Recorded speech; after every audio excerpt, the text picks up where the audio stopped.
So, when doing research on who was the most unappreciated person in the Bible, it was really hard for me to choose stories because there are a lot of awesome stories in the Bible, but the story that I found the most interesting is Jethro. Jethro, to give you a little background, he is the priest of Midian, but he is also a father-in-law of Moses. So here's where the story begins in Exodus chapter 2. Moses kills an Egyptian. He kills an Egyptian for beating a Hebrew. And when the Pharaoh hears about it, he sends people after Moses' life. And Moses escapes the city and runs into the wilderness. So he's in the desert and he comes upon a well in the wilderness. And he sees shepherds there and 7 women there. And the shepherds are trying to get the ladies out of there because they don't want them to use the well. So Moses helps them out and gets them water from the well for not only their flock but for their entire family.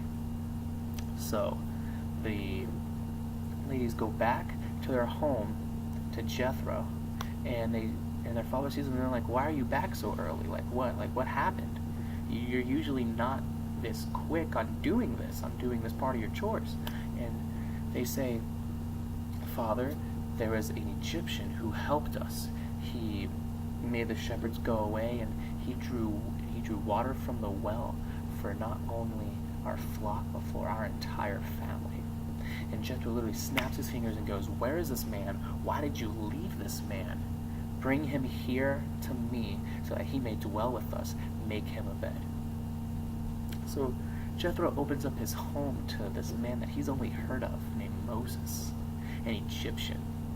He's not even a part of their descent. He's not a part of their whole country. He's a foreigner in a foreign land.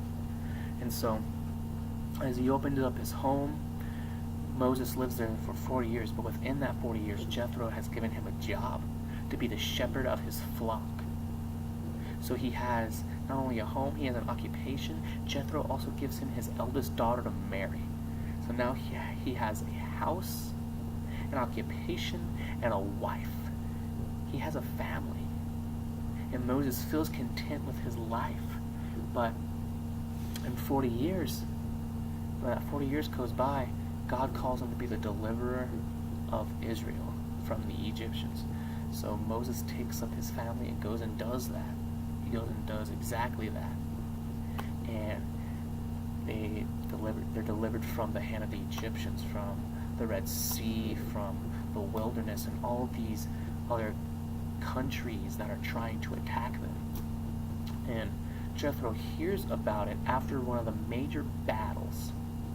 He hears about how God is just delivering them and stuff. And so he comes from Midian all the way to Moses, and he sends a messenger saying, "I am coming to you.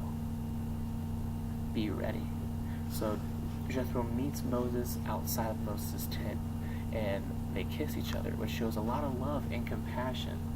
It shows that they still have that relationship 40 years earlier. And so Jethro, he goes into Moses' tent with Moses, and Moses is explaining all these awesome things that God did for them, delivering them, giving them food and water, and all this amazing, awesome stuff, right? And tells them about how the hardships and temptations that they've been delivered from.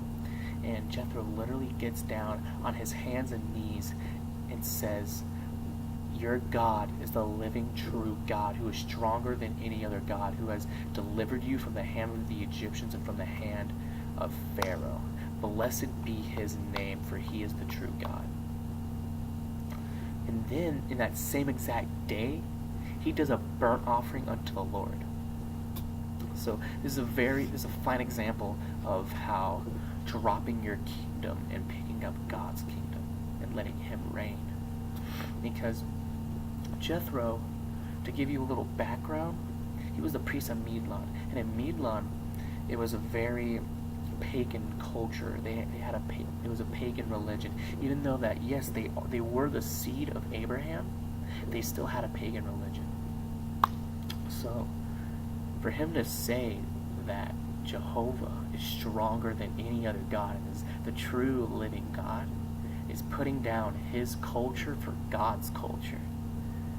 And you see that as when he does his burnt offering, because God told the Israelites there was a certain way to do a burnt offering. And Jethro followed that law and did the burnt offering, and did a pleasing burnt offering unto the Lord. So in the story, it shows that Jethro got off his throne and let God reign in the throne and worshiped God. And so he stays, and I think that's pretty awesome. So Jethro stays with Moses for 2 days, and on the second day he sees Moses become this big judge that sits in front of everybody from the morning till the evening. And Jethro goes, well, like, what is all this? Why do you do this? I don't get it. Like, it doesn't make any sense to me. And Moses explains how he's the spokesman of the Lord, and how people come to him to see what God's will is for their life and their problems. Excuse me. So Jethro says to him, look, you need to set up a system. Make judges for the thousands, the hundreds, the 50ths, and the tenths, so that there will be people, and these people are God-fearing people. Make sure they're God-fearing people, and if it's the Lord's will for you to do this, to make this system so that things can be taken care of. You're still a spokesman for the Lord, but you now have a leadership system that is set all the way down to the littlest.